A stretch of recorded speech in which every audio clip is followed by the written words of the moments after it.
Jairam Ji ki to all. Today I am reading chapter 31st from Tuning with God.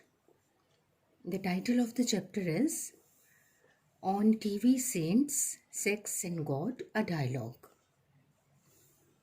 Bhaisab writes, otherwise an enlightened intellect, the non-resident Indian seemed little to know of the ancient wisdom of the motherland. He quoted the text out of context. It seemed he had only read and heard about the time honored scriptures of the country with no personal study of them. Kalyan Kalpataru was almost forced on him as a gift by a friend. Very few articles appealed to him, but happily it was this only that enthused him to call on Shri Bhaisa during the last Christmas. Now, here are the parts of the dialogues that followed. He said, Sir, to be fair to both you and me, I want to say point blank that I have no faith in anyone claiming or believed to be a saint or godman unless my own mind accepts. Would you, however, like to answer some few and frank questions from me? I would evaluate them with my own sense of reason. To this, Bhaisab said, I have hardly the inclination or capacity to answer questions, but in this case, I gladly would, as best as I can. Reason, I like your straightforwardness. Do please, however, be brief and to the point. Now, this gentleman, the first question that he said was, there are any number of much publicized saints on the TV and other media, all for name and money, obviously. Yet millions flock to them.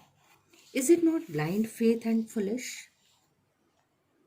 To this question, Bhaisab says, for any sake, all sermonizers give good ideas and preach good things. Suppose a blatant liar advises others to speak the truth under all circumstances. Those who would abide by the advice definitely stand to gain. Besides, not all sermonizing saints fall in the same line. The reals may be rare, but they are there. The next question, I am a totally money-minded man. Money is everything for me. Can Gita Bhagavad help me head this way? I repeat the question. The person says, I am a totally money-minded man. Money is everything for me. Can Gita Bhagavad help me head this way? To this, Bhaisab replies, yes, definitely. A well-balanced mind, the capacity to make quick but correct decisions, the art of handling various situations, and the other party, they are the prerequisites of success in a job, administration, or business. The Gita and the Bhagavad develop in you this frame of mind. Thus, they help you reach your objective, earning more money or anything else. A bank officer met me with as good as your question. I suggested he try the 11th canto of the Holy Bhagavad. A couple of months, he came to me again, this time jubilant and joyous. The study of the scripture had set his mind in poise and peace. So he had been able to pass his bank exam and been promoted. Now he was curious to know if more of such stuff existed. Next question. My fondest attraction is for sex. I need make no secret of it. It is as natural as appetite and sleep. Medical science announces and approves of this view. 99% will admit they are irresistibly drawn to it. The one who says no is telling a lie, says a report. Why should scriptures look down on sex and grow inferiority complex among readers? The question and the answer to this, brother, religion disapproves not of legitimate sex but of mere lust.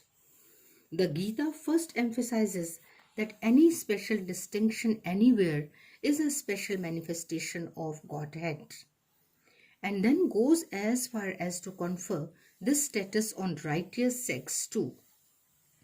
The Bhagavata declares that God is everything and everything is God. God is day and God is night. God is darkness and God is light.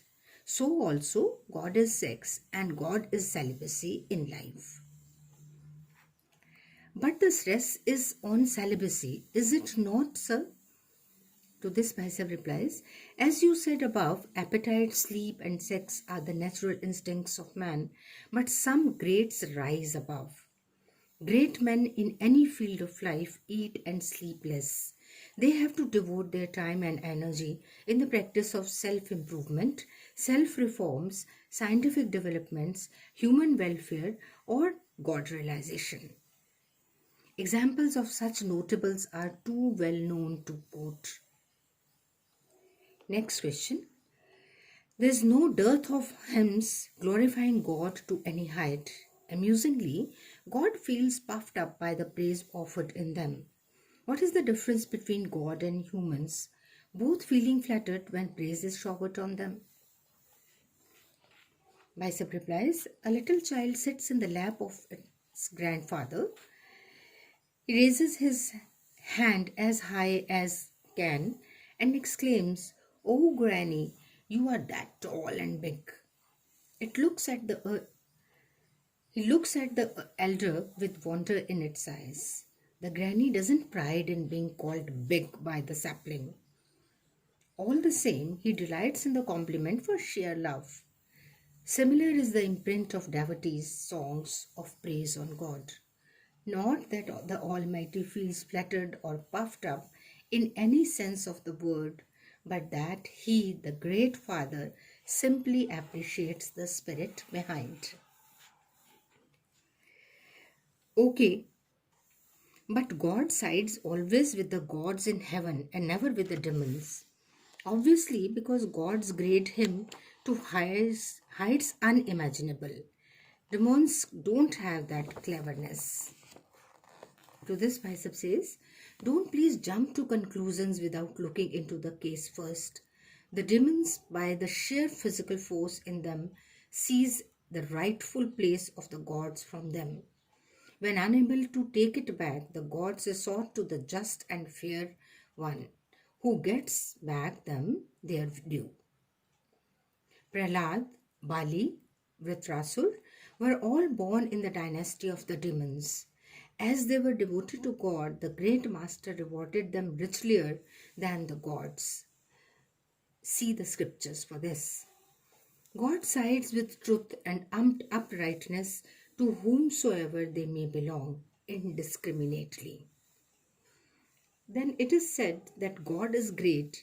He accepts any relationship in which he is held by his devotees. Suppose I take him as my servant. The person puts this question, and to this Bicep says, then you could as well make an erudite university professor a teacher for KG kids, knowing full well that he could guide the postgraduates in your family. Is it wisdom? Is it in your interest? Second, you keep and pay a servant according to his capabilities. Would you be able to pay God up to his capabilities? Oh, beware, he will make you his beloved. This gentleman, he smiled and rose to take leave, bows, and he goes away. So convincingly and so simply, Bhaisab has expressed his views on saints, sex, and God. Thank you so much, Bhaisab. Jai Ram Ji ki to all.